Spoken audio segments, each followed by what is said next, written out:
Exciting times for smartphones. Samsung's just had their recent Galaxy Unpacked 2020 event down in San Francisco, and we were there. The big story is the new launch of the Galaxy S20 line. They've actually skipped 10 models, going from the S10 to the S20, and 5G is finally here in a major smartphone coming into Canada and down into the US as well. They've got three different models. They've got the S20, S20 Plus, and S20 Ultra, and you go up in screen size as you get the larger models. Pricing is getting up there. The base model goes for around $1,300 for the S20, right up to over $1,800 for the S20 Ultra. For the two models at the bottom of the line, the 20 and the 20 Plus, the camera built into those, it's actually got a 64 megapixel camera, so you'll be able to take some fantastic shots, and up to a 30 times hybrid zoom, so you can really get in on the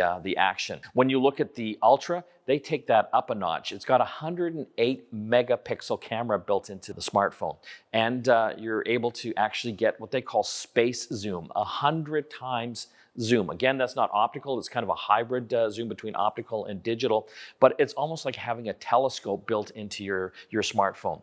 Of course, also, you're going to probably want to use a tripod to keep that little guy extra steady.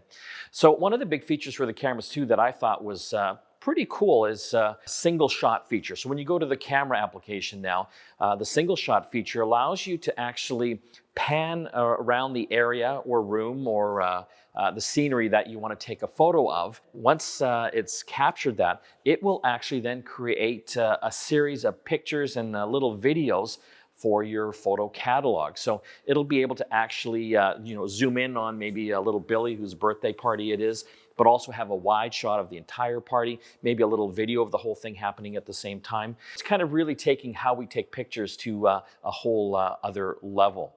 As far as the screen on these, they're fantastic, 120 hertz screen on there.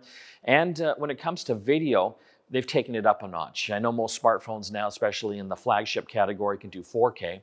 Well, the new S20s, they can do 8K video at 30 frames a second. So that's some pretty amazing stuff. Obviously, you've got to have some sort of 8K TV, or maybe you're uploading them to YouTube, but if you do want to do it, you do have that capability. They did announce some partnerships as well with YouTube. Down in the US, you get YouTube Premium when you get the S20 model. And Netflix has also partnered with them to do a series of little shorts for a lot of the new shows that are going to be coming out on that streaming service. Should you upgrade? Well, if you are into photography and videos, definitely a phone to have a look at. They've got pretty well the state-of-the-art camera technology in this new line. And 5G, well, I don't know if I'd necessarily upgrade to just have that 5G capability, but it is nice if you're going to be spending that much money on a phone. You're going to hopefully hope that it lasts for a few years. And with the 5G networks rolling out down in the US and Canada, it'll probably take a couple years for it to have a wider coverage.